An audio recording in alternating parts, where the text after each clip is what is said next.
Hello everybody, welcome back to our channel Ansh Commerce Tech. This is a Sweetie here. Today we are going to discuss about the financial statement and this is our the first lecture on a financial statement. So let's start with the basic concept. There are two concepts, simple basic concept and advanced basic concept. तो simple basic concept का use जो है वो आपको +1 के financial statement को solve करने में आएगा और एडवांस बेसिक कंसेप्ट का हेल्प जो है आपको बीकॉम और बीबीए के फाइनेंशियल स्टेटमेंट को हेल्प सॉल्व करने में हेल्प आएगा।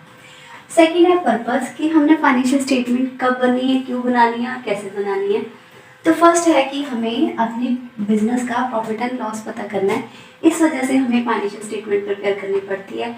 और दूसरा रीज़न है to know the financial position. Financial position का मतलब क्या है कि हमारी जो ऑर्गेनाइजेशन है वो सॉल्वेंट है या नहीं है। उसका मतलब क्या कि आपके जो क्रेडिटर या आपके बैंक लोन है, आपके पास उतनी एसेट्स हैं अवेलेबल कि आप उनको पे कर सकते हो। तो थर्ड है अकाउंटिंग साइकिल।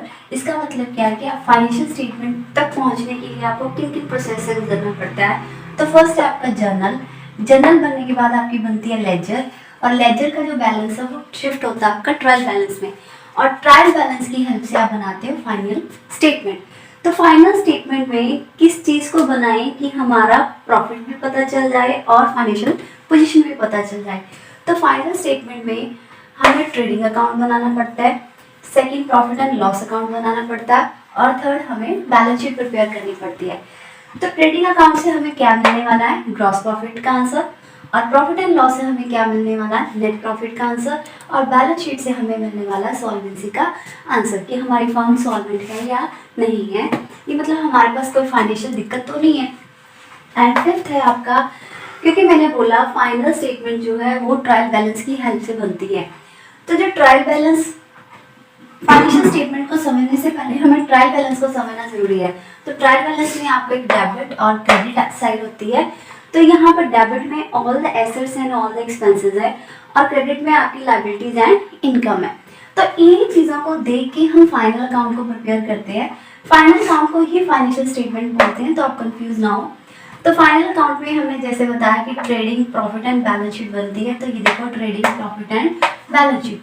अब मैं ट्रायल बैलेंस की हेल्प से इन तीनों को कैसे प्रिपेयर करने वाली हूँ, तो लेट्स सी। तो हमने क्या किया, यहाँ से एक्सपेंस एंड इनकम उठाए और उनको ट्रेडिंग एंड पीएनएल में ट्रांसफर कर दिया।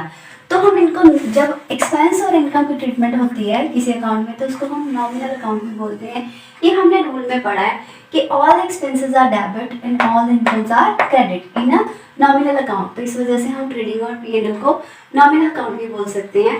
देन लास्ट है बैलेंस शीट। तो बच गई आपकी एसेट्स और लायबिलिटीज इन ट्रायल बैलेंस, वो आपने यहाँ पे ट्रांसफर कर दी, लायबिलिटीज एंड एसेट।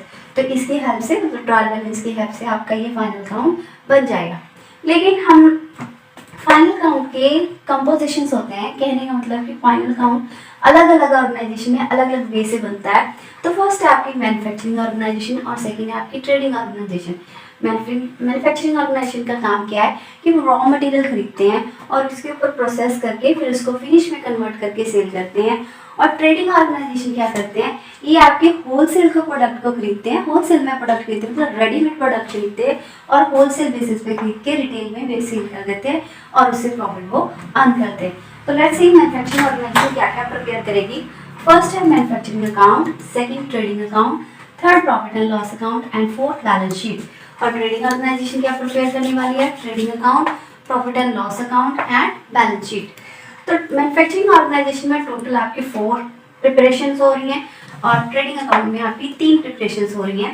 तो मैन्युफैक्चरिंग अकाउंट में जो मैन्युफैक्चरिंग और ट्रेडिंग अकाउंट है वो थोड़ा सा डिफरेंट है ट्रेडिंग ऑर्गेनाइजेशन की या ट्रेडिंग अकाउंट से, लेकिन प्रॉफिट एंड बैलेंस शीट दोनों ही ऑर्गेनाइजेशन में सेम ही बनती है। तो देखते हैं कि मैन्युफैक्चरिंग और ट्रेडिंग अकाउंट में क्या डिफरेंस है यहाँ पे। तो मैन्युफैक्चरिंग अकाउंट वो होते हैं जिसमें हम रॉ मटेरियल और वर्क इन प्रोग्रेस की रिकॉर्डिंग करते हैं।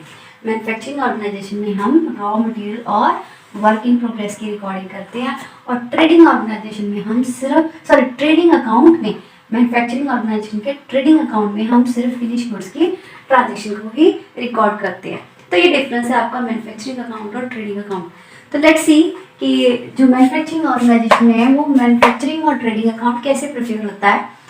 तो manufacturing account debit credit ledger जैसे बनते हैं वैसे बनाया, डेबिट क्रेडिट सब में। तो टू साइड पे ओपनिंग और बाय साइड पे आपकी क्लोजिंग, या बोल सकते हैं डेबिट साइड पे ओपनिंग और क्रेडिट साइड पे क्लोजिंग। लेकिन किसकी क्लोजिंग और ओपनिंग है? रॉ मटेरियल और वर्क इन प्रोग्रेस, जिसको मैंने शॉर्ट फॉर्म में RM और WIP लिखा है। तो opening stock of raw material and opening stock of work in progress, इसी तरह क्लोजिंग स्टॉक रॉ मटेरियल का और वर्क इन प्रोग्रेस का। ओपनिंग का मतलब होता है पिछले साल का कुछ बैलेंस आपको बच गया था, जो इस साल आप इसको ट्रांसफर कर रहे हो, या पिछले मंथ का, जैसे भी हो सकता है। तो यहाँ पे ओपनिंग, यहाँ पे क्लोजिंग। उसके बाद यहाँ पे टू परचेजेस और यहाँ पे बाय सेल्स। परचेजेस किसकी है? रॉ मटेरियल की, और सेल किसकी है? स्क्रैप। स्क्रैप का मतलब यहाँ पे क्या है कि आपने जैसे कोई प्लाईवुड लिया बड़ा सारा और उससे टेबल बनाने, आपका मैन्युफैक्चरिंग का काम है कि आप टेबल्स वगैरह बना के या फर्नीचर बना के सेल करते हो, तो आपका उसको छोटे छोटे पार्ट में पीसेस में कट करने के बाद कुछ स्क्रैप बच जाता है, जिसको आप वेस्ट बोलते हैं, और उसको सेल भी कर सकते हो। तो परचेज किया आपने रॉ मटेरियल, सेल किया आपने scrap, opening closing work in progress in raw material का। अगर परचेज रॉ मटेरियल का कुछ रिटर्न है तो वो लेस भी हो जाएगा। उसके बाद आपके फैक्ट्री एक्सपेंस, तो फैक्ट्री एक्सपेंस मैंने आपको ट्रेडिंग अकाउंट नेक्स्ट बनेगा उसमें सारे ही आपको डिस्कस किए हैं। उसके बाद इसका बैलेंस करने के बाद आपका आएगा कॉस्ट ऑफ प्रोडक्शन। तो यहाँ पे क्या आ गया? Balancing figure, cost of production. तो after the manufacturing preparation then next we transfer to the trading account. Same debit credit, यहाँ पे ओपनिंग, यहाँ पे क्लोजिंग, मतलब डेबिट साइड पे ओपनिंग, क्रेडिट साइड पे क्लोजिंग। डेबिट साइड पे ओपनिंग डाली वो फिनिश गुड्स की डालनी है, और क्रेडिट साइड पे जो क्लोजिंग डालनी है वो फिनिश गुड्स की डालनी है। तो जैसे कि मैंने पहले ही बताया था आपको कि आप फिनिश गुड्स को ट्रीट करोगे ट्रेडिंग अकाउंट में, तो opening, closing, cost of production यहाँ से ट्रांसफर हो गया है। ये कॉस्ट ऑफ प्रोडक्शन आपका मैन्युफैक्चरिंग अकाउंट से ट्रांसफर हो गया है टू, क्योंकि वहाँ पे क्रेडिट साइड पे तो यहाँ पे डेबिट साइड पे ट्रांसफर हो गया, और बाय साइड पे आपकी सेल ऑफ फिनिश गुड्स। उसके बाद आपका बैलेंस, या आपका प्रॉफिट आएगा या आपका लॉस आएगा। लॉस आया तो टू साइड पे, और प्रॉफिट आया तो सॉरी प्रॉफिट आया तो टू साइड पे और डेबिट साइड पे, और लॉस आया तो आपका क्रेडिट साइड पे। तो ये आपका that's all the manufacturing account के मैन्युफैक्चरिंग ऑर्गेनाइजेशन के मैन्युफैक्चरिंग और ट्रेडिंग अकाउंट के लिए ये है। उसके बाद आता है ट्रेडिंग ऑर्गेनाइजेशन, जिसमें हम 3 अकाउंट बनाने वाले हैं, sorry 3 trading account, P&L and balance sheet prepare करने वाले हैं। तो फर्स्ट ऑफ ऑल हम स्टार्ट करते हैं ट्रेडिंग अकाउंट से। तो ट्रेडिंग अकाउंट को भी 2 पार्ट में यहाँ पे बताया गया है। First of all in form of equations and second in specimen pro forma, मतलब यहाँ पे टेबल फॉर्म में, यहाँ पे इक्वेशन फॉर्म में। तो इक्वेशन फॉर्म में फर्स्ट फॉर्मूला है कॉस्ट ऑफ गुड्स सोल्ड। तो कॉस्ट ऑफ गुड्स सोल्ड का फॉर्मूला है आपको opening stock plus net purchases plus direct expense minus closing stock. Direct expense जो ये लिखे हैं यही वाले डायरेक्ट एक्सपेंस होते हैं, और नेट परचेजेस का मतलब होता है परचेजेस में से रिटर्न लेस करके लिखनी है, तो इसका COGS आ जाएगा आपका। देन सेकेंड है ग्रॉस प्रॉफिट। ग्रॉस प्रॉफिट कैसे आएगा? सेल में से अगर इस COGS मतलब इस फॉर्मूले से जो सॉल्व करके आया उसको अगर हम सेल में से लेस कर दे तो आपका GP आ जाएगा। तो ये आपका ग्रॉस प्रॉफिट हो गया। नेक्स्ट है in specific pro forma. Specific pro forma में वही डेबिट क्रेडिट ट्रेडिंग अकाउंट बनाएंगे। टू साइड पे ओपनिंग स्टॉक, बाय साइड पे क्लोजिंग स्टॉक, टू साइड पे परचेजेस और बाय साइड पे सेल। अगर कुछ रिटर्न है तो वो आपका लेस हो जाएगा, परचेजेस में से परचेज रिटर्न और सेल में से सेल रिटर्न। परचेजेस को परचेज रिटर्न इनवर्ड भी बोलते, आउटवर्ड भी बोलते हैं, और सेल रिटर्न को इनवर्ड भी बोलते हैं, क्योंकि हम जब परचेज करते हैं तो हम बाहर से लेके आते हैं, इस वजह से आउटवर्ड हो जाता है जो रिटर्न जाएगा, और सेल है हम अपने गोडाउन में से शॉप में से सेल करते हैं, तो जब वापस आता है तो उसको इनवर्ड में कहा जाता है। उसके बाद यहाँ पे जितने भी फैक्ट्री रिलेटेड एक्सपेंस है, factory related expense like factory insurance, factory rent, repair, तो फैक्ट्री लाइटिंग, इस तरह के जितने भी यहाँ पे फैक्ट्री वर्ड लिखा होगा वो सारे खर्चे आपके ट्रेडिंग अकाउंट में आएंगे। उसके बाद टू फॉरमैन सैलरी। वैसे तो सारी सैलरीज आपके P&L अकाउंट में आती है, लेकिन अगर फॉरमैन सैलरी है तो यहाँ पे आएगी, वर्क्स मैनेजर सैलरी है तो यहाँ पे आएगी।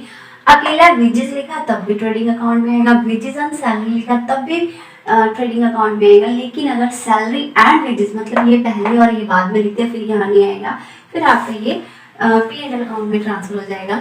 उसके बाद कैरेज इनवर्ड। इनवर्ड का मतलब है ऑन परचेज, कि आपने ये जो खर्चा किया जब आपकी गुड्स परचेज करके रास्ते से आ रही थी, तो कैरेज इनवर्ड यहाँ पे आएगा, और आउटवर्ड लिखा है तो P&L में चला जाएगा। इसके अलावा to octroi, to royalty on production, to dock charges, import duties, clearing charges, ये सारे चार्जेस होते हैं रास्ते में जब आपको या पोर्ट पे जब ये इम्पोर्ट करते हैं तो खर्चे देने पड़ते हैं, तो ये सारे वो खर्चे हैं। इसके अलावा 2 पैकेजिंग चार्जेस ऑन परचेजेस। अगर अकेली पैकेजिंग लिखी है तो आप सेल्स P&L में डालोगे, लेकिन ऑन परचेजेस लिखी है तो आपका ट्रेडिंग अकाउंट में चला जाएगा। इसके अलावा 2 कमीशन अकेला लिखा है तो P&L में जाएगा, और ऑन परचेजेस लिखा तो ट्रेडिंग अकाउंट में आएगा। इसके अलावा मोटी पार, कोल, गैस, वाटर, ये क्योंकि मैन्युफैक्चरिंग में काम आते हैं मशीन्स के लिए। 2 consumable stores like cotton waste oil वगैरह, ये भी मशीन के लिए काम आता है।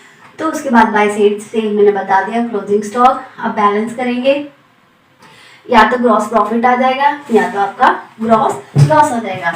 तो ये था आपका फाइनेंशियल स्टेटमेंट की बेसिक कंसेप्ट का सिंपल। कल हम आपके इसके कंटिन्यू करते हुए कल के वीडियो में मैं आपको इसका P&L और बैलेंस शीट कैसे बनती है, प्रिपेयर होती है, और इसके अलावा थोड़े बहुत एडजस्टमेंट जितनी हो पाएगी वो हम करेंगे। तो I think today's target achieved. So keep watching, keep learning and keep growing. Wish you all the best. If you liked our videos, please subscribe our channel and thank you.